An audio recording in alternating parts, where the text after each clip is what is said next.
राम राम दोस्तों। आज शनिवार का दिन है और स्टॉक मार्केट बंद है, तो मैंने सोचा कि स्टॉक मार्केट के बारे में एक बेसिक वीडियो बनाता हूँ। कई लोगों को लगता है कि स्टॉक मार्केट जुआ है, क्योंकि उन्होंने किसी से सुना होता है कि स्टॉक मार्केट तो जुआ है, ये तो गैम्बलिंग है, यहाँ तो पैसा बर्बाद हो जाता है। उनको एक्चुअल में पता ही नहीं होता कि स्टॉक मार्केट चीज क्या है। बस उन्होंने किसी के मुंह से सुन लिया कि ये तो ये चीज है। वो जुआ कैसे है उनको ये भी नहीं पता कि ये जुआ है कैसे, और ना उनको ये पता कि स्टॉक मार्केट है क्या चीज, कैसे काम करती है। तो आज का ये वीडियो देखने के बाद आपके ये सारे डाउट क्लियर हो जाएंगे कि स्टॉक मार्केट क्या चीज है, जुआ है या नहीं है, जुआ है तो कैसे है और नहीं है तो क्यों नहीं है। तो सबसे पहले बेसिक से शुरुआत करते हैं कि स्टॉक मार्केट क्या है। नाम से आपको पता लग रहा है स्टॉक मार्केट यानी ऐसे मार्केट जहां पर आप स्टॉक को खरीद सकते हो या बेच सकते हो। जैसे आपने सुना होगा वेजिटेबल मार्केट या फ्रूट मार्केट, जिसको हम बोलते हैं, हिंदी में बोलते हैं सब्जी मंडी।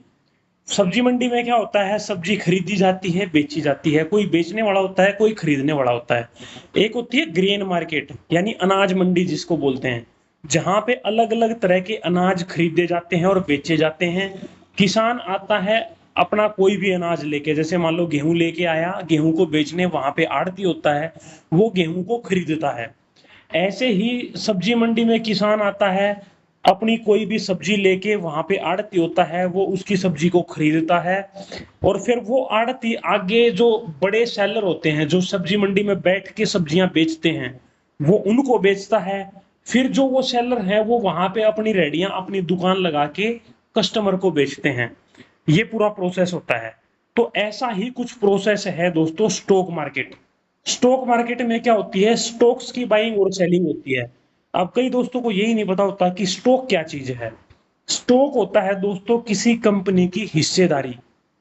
जैसे मान लो मैं पैसे से डॉक्टर हूं, मैं अपना एक हॉस्पिटल बना रहा हूं जिसमें 1 करोड़ रुपया लगना है मान के चलो, और मेरे पास 50 लाख रुपए हैं और 50 लाख रुपए मेरे को चाहिए हैं।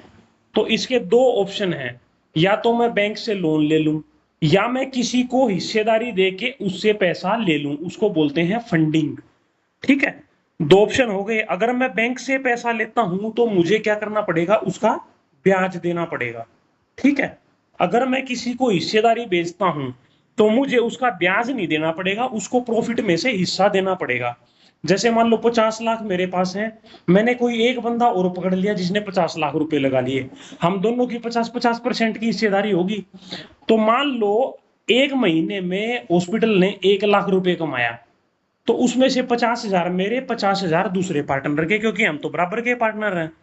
ठीक है, तो ऐसे ही जो कंपनियां होती हैं, जो बड़ी बड़ी कंपनियां होती हैं, जैसे आपने रिलायंस का नाम सुना होगा, पेंट में एशियन पेंट का, बर्जर पेंट का, सीमेंट में जैसे अंबुजा का, अल्ट्राटेक का, एसीसी का, खाने पीने की जैसे चीजें होती हैं ब्रिटानिया के, हम बिस्किट वगैरह ये चीजें खाते हैं।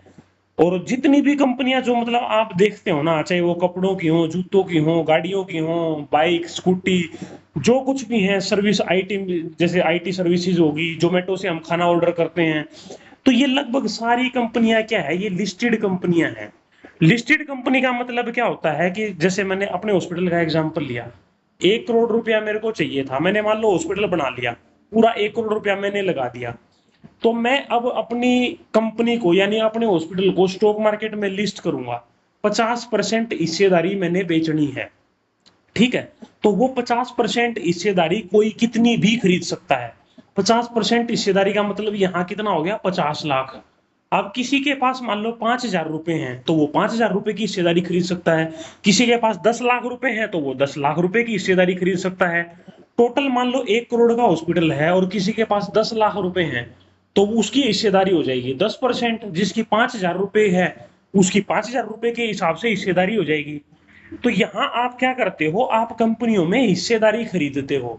ठीक है, जैसे किसान गेहूं लेके गया और वहां पे आड़ती मिला, आड़ती ने उसका गेहूं खरीदा। अब आड़ती को क्या है, आड़ती को नॉलेज होती है, आपने देखा होगा आड़ती एक बार हाथ मारेगा गेहूं में, और एक बार हाथ मार के ही वो बता देगा कि आपके गेहूं में नमी है, आपकी गेहूं में मिलावट है, आपकी गेहूं तो इस किस्म का है, वो सारी चीजें बता देगा एक बार हाथ मार के ही। तो ऐसे ही आपको भी अगर स्टॉक्स की नॉलेज है, अगर आपको पता है कि ये कौन सी कंपनी का स्टॉक है, वो कंपनी अच्छी है, आगे ग्रोथ करेगी या नहीं करेगी। मतलब ये बिजनेस में हिस्सेदारी खरीदने जैसा है। अब जो लोग बोलते हैं ना कि भाई ये तो जुआ है, ये तो गैम्बलिंग है, यहाँ तो पैसा बर्बाद हो जाएगा। मैं सिंपल सा एग्जांपल देता हूँ। मैं आड़ती नहीं हूँ, ना मैं किसान हूँ, अभी मेरे को कोई नॉलेज नहीं है गेहूं की, ना किसी कपास की, किसी भी फसल की नॉलेज नहीं है। और मैं सब्जी, उसमें सब्जी मंडी बोल रहा हूँ, अनाज मंडी में जाके मैं बैठ जाऊँ ग्रेन मार्केट में, कि भाई मैं आड़ती बन गया। कोई भी किसान मेरे को गेहूं बेचने आया, उसका गेहूं मान लो गिल्ला है, या उसके गेहूं में मिलावट है दो तीन किस्म की। अब मेरे को तो पता नहीं चलेगा, मेरे को तो नॉलेज है नहीं। और मैं उसका गेहूं खरीद लिया, मान लो 2500 रुपए का भाव है, मैंने 2500 रुपए पे ही खरीद लिया। अब मेरे को तो नुकसान हो गया ना। मैं उसको बेचने जाऊंगा कहीं भी, तो वो गेहूं मेरा सस्ता बिकेगा, क्योंकि उसमें नमी है, उसमें मिलावट है जो मैं पकड़ नहीं पाया। अब ये आड़ती जाते ही पकड़ लेते हैं, क्योंकि उनको नॉलेज है। अब ऐसे ही मान लो मैंने किसी कंपनी का स्टॉक खरीद लिया, और वो कंपनी बेकार है। अब मुझे तो नॉलेज है नहीं, मैंने बस किसी से सुना कि फलानी कंपनी है, उसको खरीद लो। फलानी कंपनी के मैंने स्टॉक खरीद लिए, तो वहां क्या होएगा, मेरा नुकसान होएगा। जैसे मेरा वहां आड़ती बन के नुकसान हुआ, क्योंकि मेरे को ज्ञान नहीं था। अब आड़ती कौन बनता है, जो पहले सीखता है। ऐसे ही स्टॉक मार्केट में अगर आपने काम करना है, तो पहले स्टॉक मार्केट के बारे में सीखना है। सीधा जाके आपने सट्टागिरी नहीं करके करने लग जाना है। अब मान लो मैं कोई आड़ती से मिलूं, वो बताइए यार इसमें तो बहुत मुनाफा है, मैं ऐसे खरीदता हूँ, ऐसे बेचता हूँ, इतना प्रॉफिट हो जाता है। और मैं उसकी बातों से इंप्रेस होके और जाके आड़ती बन के बैठ जाऊं, और खरीदने लग जाऊं चीजें, और मेरे को पता हो ही ना, फिर मेरे को क्या होएगा, सिर्फ और सिर्फ लॉस होएगा। ठीक है। तो ऐसे ही स्टॉक मार्केट में जो लोग सुनी सुनाई बातों पे या कंपनी का नाम सुन के बाई करने लग जाते हैं, उनको लॉस ही होता है। अगर कंपनी अच्छी भी होती है ना, तो भी वो लॉस कर लेते हैं। क्यों कर लेते हैं? कंपनी अच्छी है, सब कुछ अच्छा है, भाव थोड़ा सा गिरा, वो डर के भाग जाएंगे, बेच देंगे। अब जैसे आड़ती ने 2500 रुपए में गेहूं खरीद लिया, मैं आड़ती हूँ, मेरे को ज्ञान नहीं है, और गेहूं अच्छा भी है, उसका भाव आ गया 2300 रुपए, मैं डर जाऊंगा यार कहीं 1500 ना आ जाए, मैं तो बेच देता हूँ। अब जिस आड़ती को नॉलेज है, वो 2300 रुपए में चुपचाप बैठा रहेगा। उसको पता है आज नहीं तो 2 महीने बाद, 6 महीने बाद भाव बढ़ने ही है। वो जब भाव बढ़ेंगे तो बेच देंगे। अब जैसे आपने देखा होगा, मान लो किसी टाइम आलू बहुत सस्ता हो जाता है, किसी टाइम प्याज बहुत सस्ता हो जाता है, किसी टाइम प्याज टमाटर आलू बहुत महंगे हो जाते हैं। तो ये दूसरी चीज किस पे डिपेंड करती है, डिमांड एंड सप्लाई पे। ठीक है। किसान के साथ सबसे बड़ी समस्या क्या है?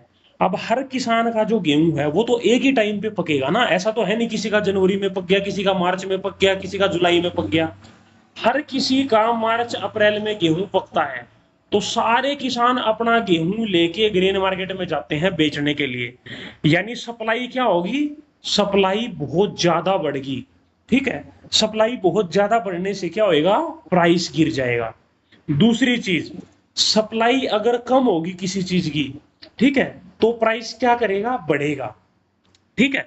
तो ये दो चीजें आपने समझनी है। एक साइड में लिख रहा हूं सप्लाई, एक साइड लिख रहा हूं डिमांड।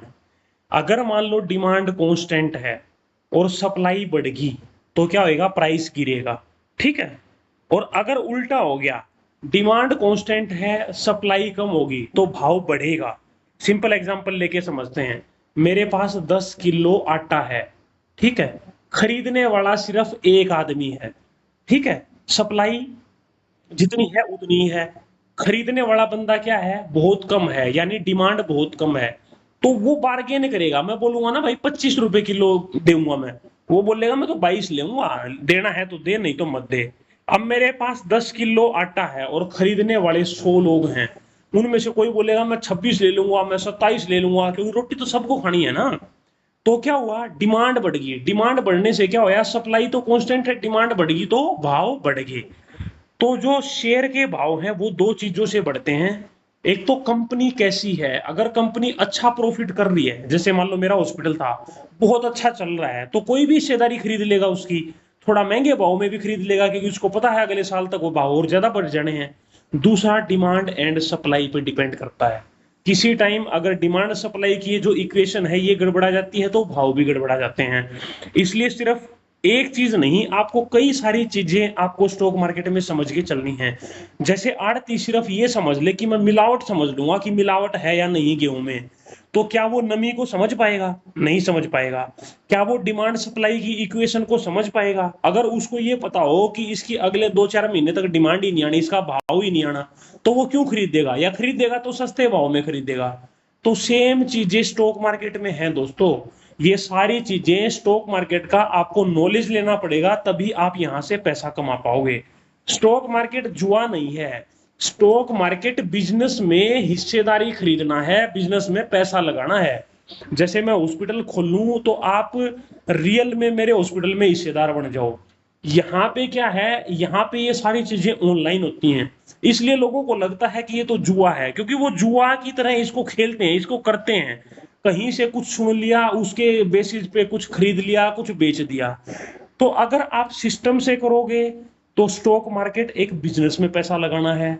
अगर आप सिस्टम से नहीं करोगे, किसी की उधार की सलाह पे कहीं से सुने सुनाई तरीके से बिना ज्ञान के करोगे, तो ये जुआ है। अब आपने कैसे करना है ये आपके ऊपर डिपेंड करता है। अगली वीडियो में हम समझेंगे कि म्यूचुअल फंड क्या चीज है, और स्टॉक मार्केट और म्यूचुअल फंड में क्या दोनों में फर्क है, किसको कहां पे पैसा लगाना चाहिए। तो आज की वीडियो को यहीं पे खत्म करते हैं दोस्तों, मिलेंगे अगली वीडियो में। Thank you.